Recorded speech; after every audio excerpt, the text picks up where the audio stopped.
দরুদ ও সালাম বৃষ্টি ধারা বর্ষিত হোক, অর্পিত হোক, নাজিল হোক।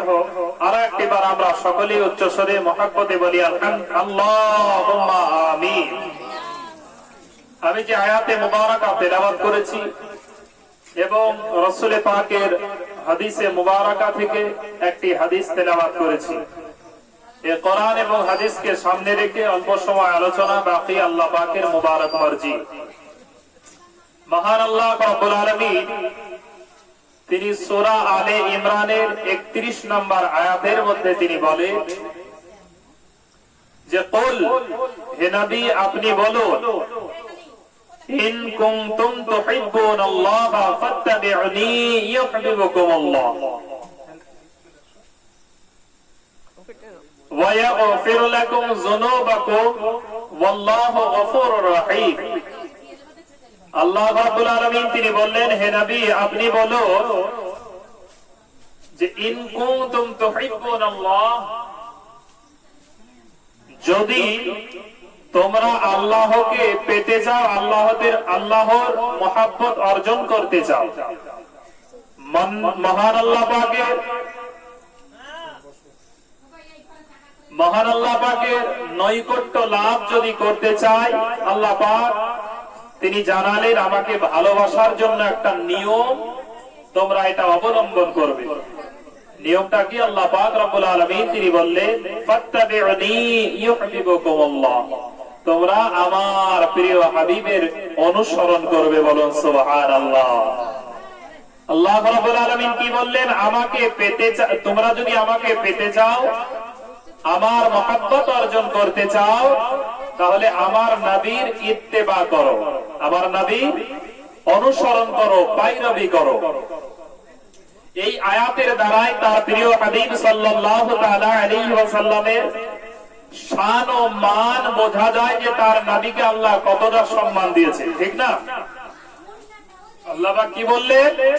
যদি তোমরা আমার মহব্বত অর্জন করতে চাও, তাহলে আমার নবীকে অনুসরণ করো, আমার নবীর পায়রাবি করো।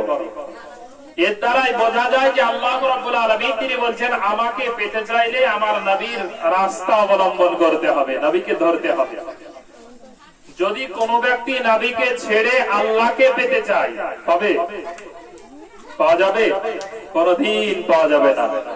কোন ব্যক্তি যদি তার প্রিয় নবীকে না মেনে ভাবে যে আল্লাহকে আমি ডাইরেক্টলি পাবো, কোন ব্যক্তি জীবনেও মহান আল্লাহ পাকের দিদার লাভ করতে পারবে না। কারণ এটা আল্লাহ পাকের নিয়ম, আল্লাহ পাকের রুলস, আল্লাহ পাকের থিওরি। আল্লাহ বললেন, ইন কুনতুম তুহিব্বুনাল্লাহ ফাত্তাবিউনি ইউহিব্বুকুমুল্লাহ। আল্লাহ বলছেন যখন তোমরা আমার প্রিয় হাবিবের ইত্তেবা করতে পারবে, অনুসরণ করতে পারবে, অটোমেটিকলি আমি আল্লাহ পাকের মহব্বত অর্জন হয়ে যাবে। বলুন সুবহানাল্লাহ। আল্লাহ কি বললে? আমার ভালোবাসা পেতে চাইলে এর জন্য আল্লাহ কিন্তু একটা নিয়ম বললে যে নবীর ইত্তেবা করো, নবীর অনুসরণ করো, অটোমেটিকলি আল্লাহর মহব্বত অর্জন হয়ে যাবে। বলি সুবহানাল্লাহ।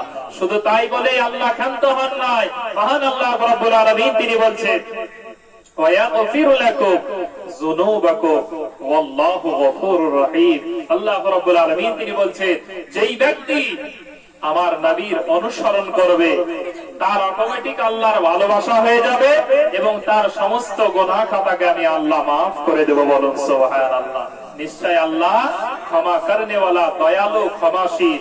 আল্লাহ রাব্বুল আলামিন এই আয়াত দ্বারাই তার নবীর শান, তার নবীর মান সুস্পষ্টভাবে আল্লাহ প্রমাণ করে দিলেন যে আমার নবীর অনুসরণ ছাড়া বিকল্প কোনো পথ নেই, অনুসরণ ছাড়া বিকল্প কোনো পথ নেই। তো যাই হোক, আমরা এই আয়াত এবং রাসূল পাক সাল্লাল্লাহু তাআলা আলাইহি ওয়াসাল্লাম তিনি বলেছেন যেই ব্যক্তি মান আহাব্বা সুন্নতি, আমার সুন্নাতকে ভালোবাসবে, সেই ব্যক্তি যেন আমাকেই ভালোবাসলো। বলো সুবহানাল্লাহ। আর যে আমাকে ভালোবেসে নিল, সে আমারই সঙ্গে জান্নাত যাবে। এই কোরআন এবং আয়াতকে, কোরআন এবং হাদিসের আপনার এই হাদিসের অংশটাকে আমি সামনে রেখে দু চার কথা আলোচনা করব। বাকি আল্লাহ পাকের মোবারক মর্জি। তার পূর্বে আরো একবার আমরা মহব্বতের সঙ্গে দরুদ শরীফ পড়ে নিই। আল্লাহুম্মা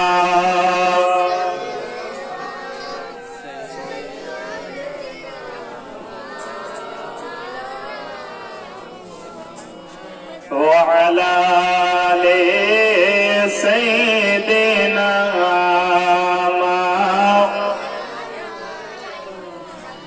صلى على محمد محمد हरदम ज़बान से निकाला मोहम्मद हरदम ज़बान से निकाला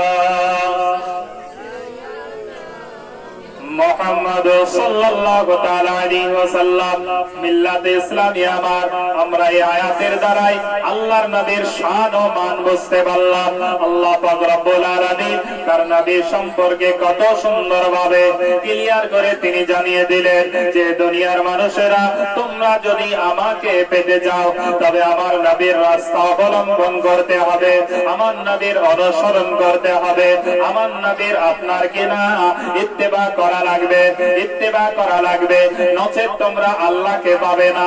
এই ইত্তেবা বা অনুসরণের মাধ্যমে তাফসীরকারকরা বলেন যে অনুসরণ মানে আল্লাহর নবীর আপনার কিনা কথা অনুযায়ী চলতে হবে, আমার আপনার নবীর মহব্বত দিলে রাখা লাগবে, নচেত আপনি কোনদিন পূর্ণ মুমিন হতে পারবেন না। আল্লাহর নবীর ইত্তেবা করার জন্য আল্লাহর নবীর মহব্বত দিলে রাখতে হবে, তারপরে নবীর অনুসরণ যখন করবেন আল্লাহর ভালোবাসা অর্জন হয়ে যাবে। তাই তো দুনিয়ার জমিনে আমরা লক্ষ্য করলে দেখেছি অনেক সাহাবী কেরামের জীবনী আলগা করলে পাওয়া যায় সাহাবী কেরামরা আল্লাহর নবীকে কেমন দুনিয়ার জমিনে ভালোবেসেছে এটা আপনারা অনেকেই জানেন। আল্লাহর নবীগণ দুনিয়ার জমিনে আল্লাহর নবীর সাহাবাগণ কেমন করে নবীকে ভালোবেসেছে যদি আপনারা সেই দিকে লক্ষ্য রাখেন বুঝতে